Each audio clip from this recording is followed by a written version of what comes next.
What makes optimal work different from other productivity systems? How is the golden hour different than any other period of focused work? And what is the difference between optimal work and Dr. Cal Newport's highly popular deep work? Join us for another episode as we discuss these questions and others. I'm Rashad Bader, along with Dr. Kevin Majors, and this is the Golden Hour.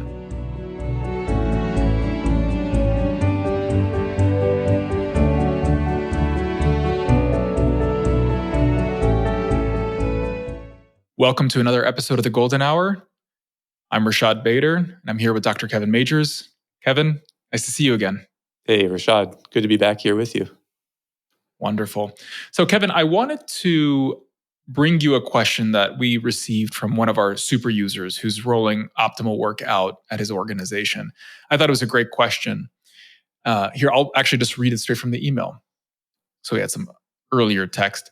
And then he goes on to say, a final question that I'm getting a lot right now is, what is the difference between deep work and optimal work? And it's actually not the first time I've received that question. I've received it many times. And so that was sort of the impetus for saying, hey, why don't we record a podcast on this? So Kevin, what do you think is the difference between deep work and optimal work? Yeah, Rashad, I think it's a great question. And I read deep work with a lot of joy. So when it first came out, I got it right away. I had known Cal Newport since, I think, 2011, and I'd had a couple meals with him and actually some hours of conversation. And he's a really wonderful guy. And at the time, he was finishing his studies at MIT. And I think that he has really a knack for discerning what are the practices that certain people are using that really help them to thrive. He doesn't in any way claim to be providing a kind of psychology of work. I think of optimal work as actually more of a psychology of work.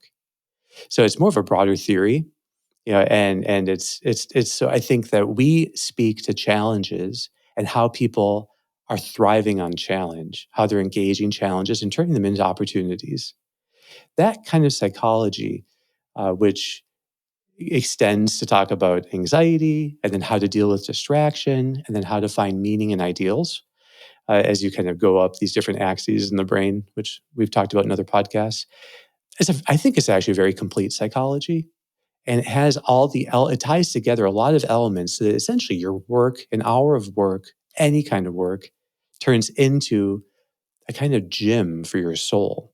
So you're able to work out and all these things, and you get out of threat mode, and you get better and better at doing that, and you get better at thriving on adrenaline. But you also learn how to bring silence to your mind and stillness, intensity of focus, and you find ways of transcending your own self-satisfaction as a goal and getting outcomes done, and working for higher motives, ideals, and bonds. So I see that the deep work component of Cal Newport really fits into the distraction part. Yeah, and so it's really about how do you manage the relationship between task attention and your background default attention. And so what he provides in deep work is a very nice account of how some people are able to get very effective work done without interruptions. So that, I think, is the way I would say the difference. Essentially, he presents us with best practices that can work really well for some people, but not as super. And he doesn't tend to claim it's a super comprehensive theory. So maybe I'm bigger into making that kind of claim. No, that's great. That's helpful.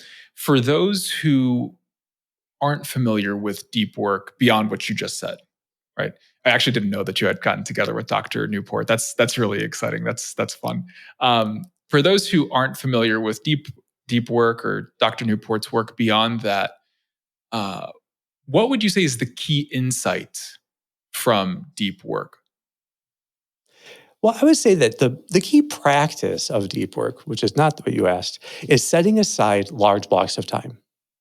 So, and it could be a week, or it could be a semester, it could be half of a week, certain days a week repeatedly. It could be every morning, but it's really big blocks of time that you're setting aside to do a deeper dive into one important task. So that is the practice in a nutshell. I actually want to read from the book Okay. because he quotes an author I love, Serge Lange, who wrote a book in the 1920s called The Intellectual Life. If people have been taking the inventory and they've ever gotten it on OptimalWork.com, and they've ever gotten the advice on basically deepening their professional knowledge through reading. I can't remember exactly how we phrase it there, but the advice we give on that is like, for example, on Sundays, I'm going to read an hour of The Intellectual Life or something like that. That's right. But That's this is right. the book, and it's actually quoted very early on in Deep Work. And so I want to just here quote you, Cal Newport, quoting Serge Lange. Let your mind become a lens, thanks to the converging rays of attention. Let your soul be all intent on whatever it is that is established in your mind as a dominant, wholly absorbing idea. And then he quotes Serge Lange again. Men of genius themselves were great only by bringing all their power to bear on the point which they had decided to show their full measure. The idea is the deep work approach is not really, I think, meant for everyone, but it is meant for people who are trying to leave a mark on a field. So if you're trying to make an impact in one particular field, then you're going to be working with ideas and you're going to be doing very difficult work pioneering and pushing forward. And so Serge Lange here is saying that you have to settle, like, what is the one focus you're going to really go deeply into and fully commit yourself to that. And this idea that the mind is a lens and that it needs to be really focusing the rays of your attention in a sustained way. So really then, how do you sustain that kind of focus for longer periods of time so you get really high quality work done? Because he thinks that high quality production is simply the intensity of work times the time. And so if you're working very intensely, having deeply dove into it, then that with a certain extension of time produces these great results. And it seems that Dr. Newport also places a greater emphasis on productivity and outcomes than, say, we would. Right? We oftentimes talk about sort of placing the relative emphasis on the process or shaping how you work rather than focusing on the outcomes. Do you think that's a fair difference between deep work and optimal work? Well, I think that it might just not be his intention to help people beyond productivity. Yeah, and so it might be that you could think of family vacations as like a kind of deep work for relationships, and you're Mm-hmm. going to do a sustained dive. So there could be ways of doing it. I think that um, what I see as perhaps the bigger danger of this particular best practice is that it could get people to have a provisional mentality, that they think that, well, I'm not right, I don't have the right conditions right now to do real deep work. So then they don't really try. Or they think that uh, that they need very large blocks of time to get anything real done. And so they don't start. Now, that's not a criticism of the theory of deep work or the practice, but it is just how people could misuse it. So I think we don't want people putting off getting even good, deep intellectual work done. And so just at the level that he's dealing at in terms of, like how to be effective and productive, it could backfire if people are delaying actually getting work done until they have big swaths, or somehow they feel like the conditions aren't right, and then they set aside a huge amount of time, and then still they feel the conditions aren't right, and they get increasingly frustrated, that, oh, now my time is wasting. And so there have been Pulitzer Prize winning authors who were stay-at-home moms and were taking care of their kids and were doing their writing in between things. And they wrote at the level able to win a Pulitzer Prize. So it's like so I think that people are capable of doing extraordinarily good work in even small blocks of time. And but here is also a matter of priorities. That is, how do you get people to focus on an area, like within their possibility of development, that really is worth investing in. Because if people really ask themselves when they see how much time they're spending on different processes and different things, they could see that, wow, there's not a lot of really high quality objects of my investing time. But they don't realize it because they never tried setting aside a large amount of time for anything. So sometimes you're going to think, okay, if I'm just going to work for 3 days on one particular uh, question, one particular project, what would it be? Well, that would have to it'd force you to really think about, what are my top priorities? And maybe there is something that would be really interesting to do that with, but you just never made time for it. So it seems to me then that there isn't necessarily a direct addressing of how helpful even small things are in terms of us growing in who we are with work. It seems that Dr. Newport kind of creates this dichotomy almost between this deep work, highly intellectual work, work that requires mastery and making a huge impact, and then perhaps everything else. And that's not necessarily also what we say, right, Kevin? Yeah, it's one of the unfortunate phrases in the book is the term shallow work. Yeah, and shallow work is, you'd have to say, most of what most people do. So it's, things that are more logistical or things that are more, well, in my mind, it's like that is as capable of being enriched with ideals and made meaningful as deep work. That would be another perhaps thing, of, and you're right when when you talk about this idea of productivity, that it is an issue that if the whole goal is just getting people more productive, that can elevate outcomes to too high a pedestal. The whole purpose of any outcome has to be something else that transcends it. There has to be something that's a source of meaning. So just getting this many publications, well, that doesn't really have any meaning.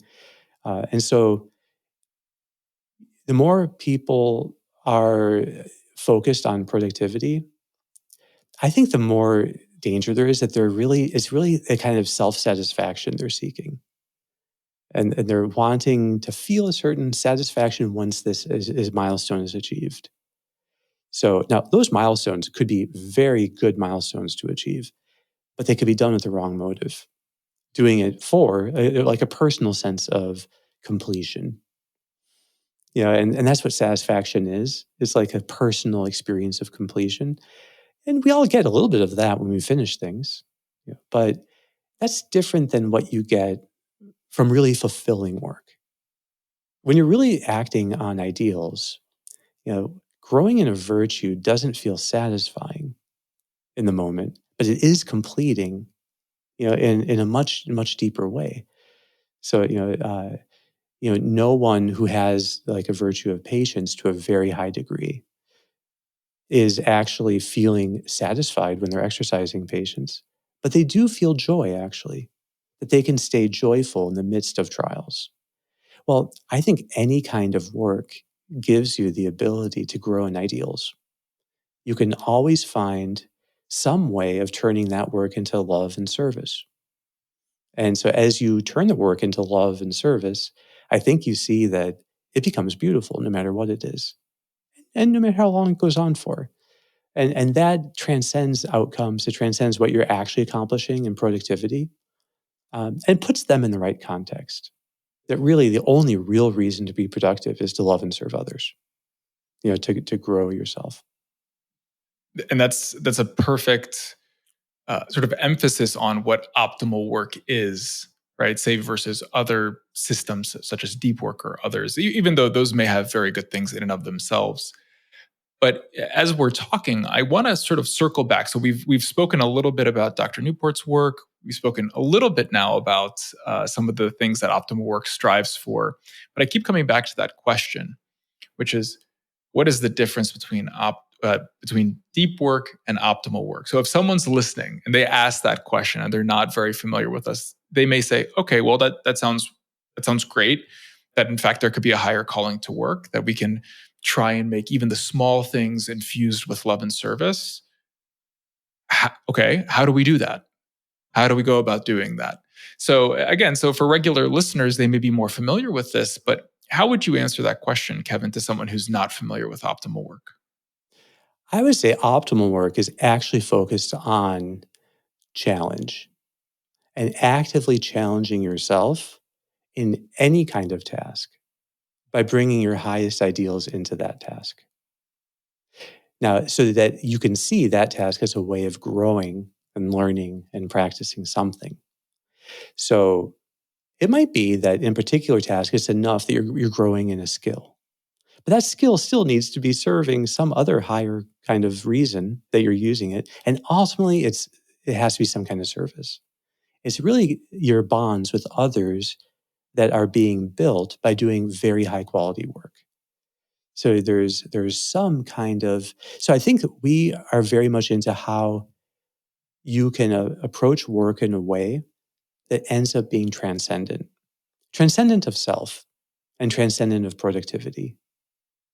So now, if you have that framework, then I think you can put all the things in deep work to very good use, because you will then actually you can actually serve in a more generous and complete way.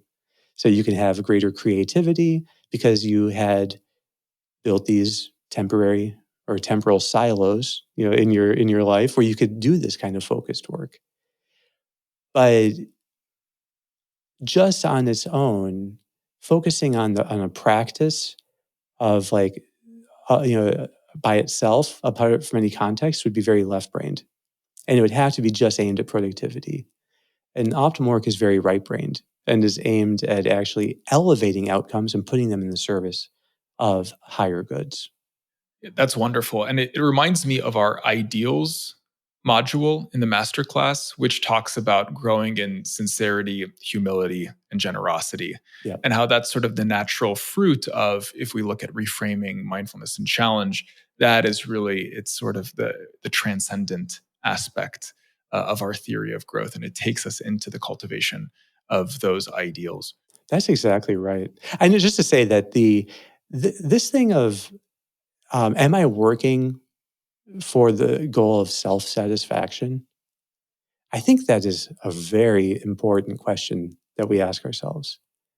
When we're seeking ourself and to satisfy ourselves, it can metastasize. That intention metastasizes to everything we do. And uh, and it's a very interior process of change, and the kind of elevation that starts to help you overcome that. And the thing that is like the means, by which you have, like, for overcoming that is, one, it's really your willingness to make sacrifices. That if you get too fixed on some kind of outcome, you become unwilling to make sacrifice. You basically shut out important elements of life just to get this thing done or accomplished, because that's all you're focused on. Like a politician getting elected, and all he wants to do is get elected, but then he totally neglects, everyone else in his life. Like the saying, behind every great man is a miserable family. So that, because they're just like essentially a parasite on their family, living off of them while they're pursuing the objectives. And so I think that's what can happen. We end up really just serving our own sense of satisfaction versus transcending ourselves. You could call that the inward collapse of desire. Like all the person's desires are just collapsed within themselves, and all they experience is either satisfaction or frustration. But the satisfaction wears off quickly, and the frustration does not wear off quickly. So in that paradigm, you are more and more stuck feeling frustrated in life. And so, because eventually you get to a point in your career where the next promotion becomes less likely, and then they can be left feeling frustrated. Well, that doesn't happen, I think, if you really are trying to work with some kind of higher motive. a more meaningful motive.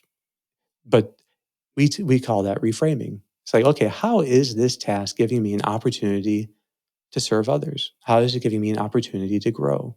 If you can find a purpose in this, then you make that your actual object of your will. And then you get, as you make progress towards it, you get more and more joy and you get less and less frustration. But you may not actually get that sense of satisfaction, and you have to be willing to go without that. And that is the sacrifice you have to be willing to make. That's beautiful. And that's something that, as I'm thinking, I'm placing myself again in the shoes of someone who would ask the question, sort of, what's the difference between deep work and optimal work? My guess is that they looked at the golden hour and saw a tool. Yeah. And what you described here is sort of the theory of growth behind this tool. And so the tool itself is not necessarily about setting a timer or even necessarily getting into that state of deep work, though, again, there's certainly benefits in growing in excellence in your work. But Mhm. it's ultimately aimed at all of the things that you mentioned. Would you tell us a little bit more about how all of those goals that you had just mentioned fit into a golden hour specifically? And how would a golden hour, say, be any different than something in deep work where someone has siloed off some time, whether it be a 1 hour, 3 hours, or whatever it may be? I think that the idea of the golden hour is it's simply a way of shaping what you're about to do. And it can be lived in any kind of work or any kind of circumstance. You just need to think, how is it? Like, what would be the best way for me to somehow stretch myself in this upcoming hour? How do I lean into this stretch and challenge myself in this next thing? But you end up developing a new relationship to challenge where you're habitually challenging yourself, in higher and higher ways. In the beginning, it's easiest to challenge yourself just to be developing certain skills. And that's a great way of starting to think about challenge. But those just start to coalesce into more meaningful kinds of virtues that you're living. So when you make that your goal, we call that an ideal. The ideal is what you're aiming for in this task. So you learn to aim for cheerfulness. That might not apply to all hours of work. Someone just asked us if if I'm, what does it mean to, like, for the next hour, if I'm writing a paper, to do that cheerfully? Well, that might not be the easiest one to bring into that particular thing.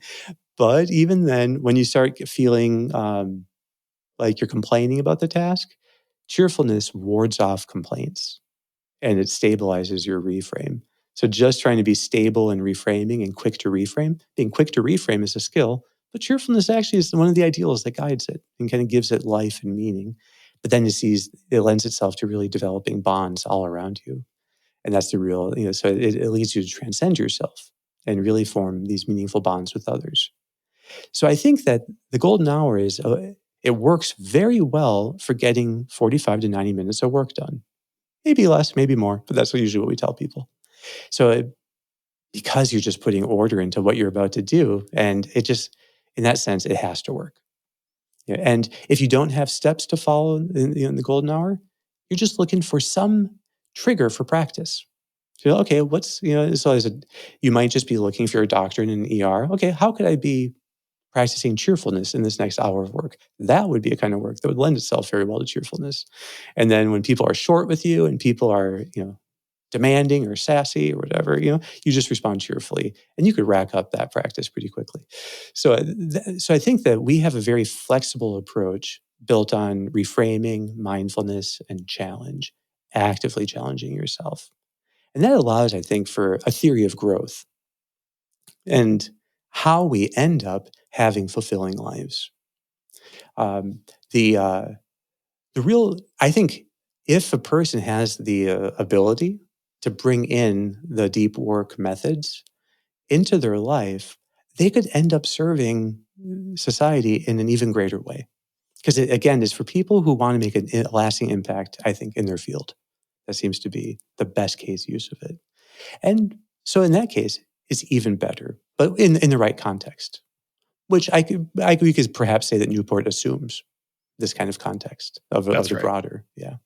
I think so. Are there any particular rituals from deep work that you particularly like? Perhaps something that aligns with optimal work, or things that you saw that are like, hey, those are also really good rituals. Anything jump out to you? No, I think the main idea that I find is, he talks about different ways you can incorporate this. And it could be that you're taking a week off or much longer. And that's kind of the idea of a sabbatical, is that, professors would take a long amount of time off just to do this kind of work. I've never had the luxury of being able to do that. So, but I have at times had a few days I could take off for a deeper dive into something. In fact, one of the very first times I did that, it was before developing one of my websites, in writing all of that, I did take like 3 days or 4 days off. Went to a place in the mountain and in Vermont, and I just worked. And I had actually read Deep Work the weekend before, so it was very good timing. I'd already planned the trip, but it was just good confirmation that, okay, this is a good thing.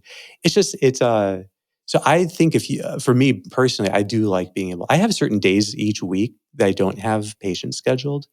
And that does allow me also to have a deeper dive. So, and I group my patients together. So I think I'm probably living a lot of those principles. But that's I think that's the main thing that I get from that. Wonderful. Okay, to all our listeners, if you're familiar with deep work and you have any other follow-on questions from this podcast, please send us a message. And if you have other similar questions, we'd love to receive them. And as you can see, we try to get to them when we can. We'll probably email you back directly, and then we may even record a podcast. So with that, thank you, Kevin, and thank you all. Thank you. Well, thanks so much for listening. I hope you enjoyed the episode. Don't forget to check out OptimalWork.com for a set of online tools to help you engage challenge in your life. See you next week.